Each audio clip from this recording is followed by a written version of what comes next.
Start. आप FCP में भाई बात किस तरह होता है? हाँ जी, describe your positive findings. My patient has left-sided nystagmus plus turning sign positive and other features are normal.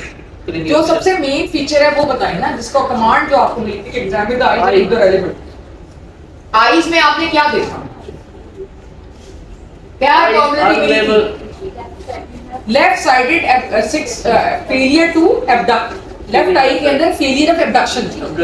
आपको सिक्स नर्व पाल्सी भी हो सकती है, वो कोई मायोपैथी भी हो सकती है, वो कोई न्यूरोमस्कुलर जंक्शन का प्रॉब्लम। तो आपने इस तरह से बताना है जब प्रेजेंट करना है कि my patient is unable to abduct his eye, ठीक है, on the left side, while the rest of the examination was normal except Kerman sign was positive.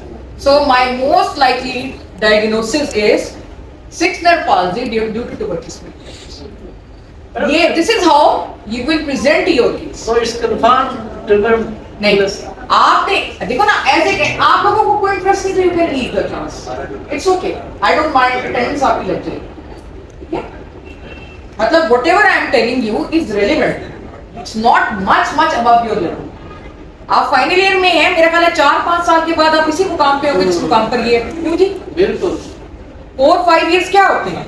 कुछ भी नहीं होते हैं। तो बेहतर नहीं है कि आपको पता चल जाए। मैं मानती हूँ कि आपका जो इस वक्त स्टेप है वो ये है कि यू जस्ट मतलब अगर आप पिक कर लें कि सेक्स नर्व पाल्सी है तो ठीक है, फाइनल ईयर के लेवल पर इतना ही आना चाहिए। लेकिन अगर आपको मैं सेकंड स्टेप भी बता रही हूँ कि आपने सिर्फ सेक्स नर्व पाल्सी को पिक नहीं करना, but you have to pick also कि डिजीज क्या है, जिसमें कोई बुरी बात नहीं।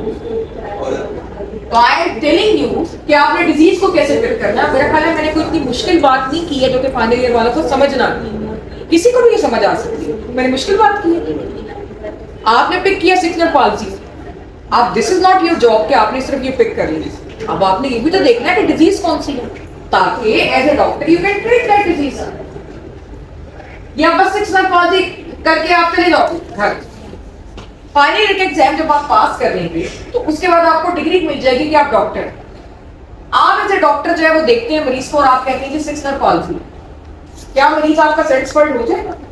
Unless you diagnose the disease, unless you give him treatment, unless he gets on. फिर आप कहेंगे कि जी मुझे पता है, मैं खुद भी उनमें शामिल हूँ कि जी हमने फाइनल ईयर तो पास कर ली, एमबीबीएस तो कर ली है, लेकिन हमें लगता ही नहीं कि हम डॉक्टर हैं, हमें समझ ही नहीं आती हम क्या करें। ये हो रहा होता है हाउस जॉब। क्यों आप अपने आप को इतना वो अंडर एस्टिमेट किए हुए हैं कि ये हमारे लेवल की बात ही नहीं है, ये आपके लेवल की बात है, आपके लिए ज्यादा आसान है। जितना मोहम्मद इस वक्त बैठा हुआ शर्मिंदा हो रहा है या परेशान है या गिल्ट फील कर रहा है, अगर मैं आप में से किसी को बिठाऊं तो आपको नहीं फील होगा, क्योंकि you are student, you can ask me any ridiculous question, कोई भी बताना सवाल आप करें, मैं आपको उसका जवाब दूंगी। इसको पूछते में शर्म आएगी, महसूस होगा, क्योंकि उसका लेवल तुमसे ऊपर है।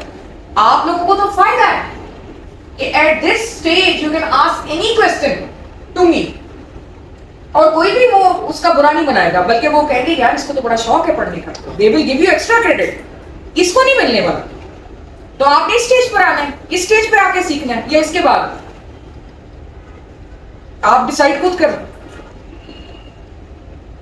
एमबीबीएस जब आप कर लेंगे और उसके बाद आपको समझ नहीं आएगी कि किस तरह आप लोगों को यकीन दिलाएं कि आप डॉक्टर हैं या नहीं है, अगर मैं आपको उसका तरीका आज बता रही हूं तो आप उसको क्यों नहीं लर्न करें, और आसान अल्फाज में बता रही हूँ। कोई मुश्किल अगर है तो मुझे बताएं, गिव मी फीडबैक कि मैडम हमें आपकी ये बात नहीं समझ आ रही, मेनिंजाइटिस की समझ नहीं आ रही कि मेनिंजाइटिस क्या होता है, स्ट्रोक की समझ नहीं आ रही, किस चीज़ की नहीं आ रही समझ, मुझे बता रही, मल्टीपल स्क्लेरोसिस का नहीं पता, सीएनएस पढ़ लिया है ना लोगों ने, पढ़ लिया है ना, तो आपको कम से कम इनके नाम तो फेमिलियर होंगे इन चीज़ों के। मैं ये नहीं कहती कि आपको स्ट्रोक जो है A to Z जितना भी किताब में लिखा हुआ उतना आना चाहिए, बट क्या इसके नाम फेमिलियर हैं आपको? Demyelination, stroke, meningitis, do you know the names?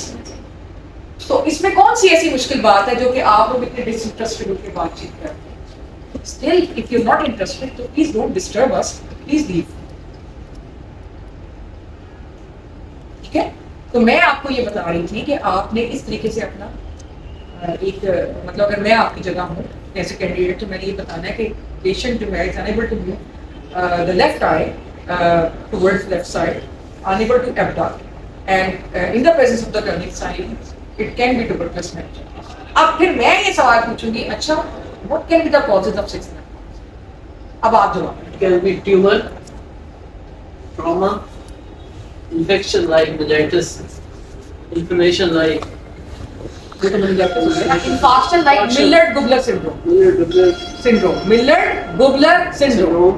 वो हो सकता है demyelination like multiple sclerosis, and it can be neuropathy like GBS, or it can be myasthenia gravis.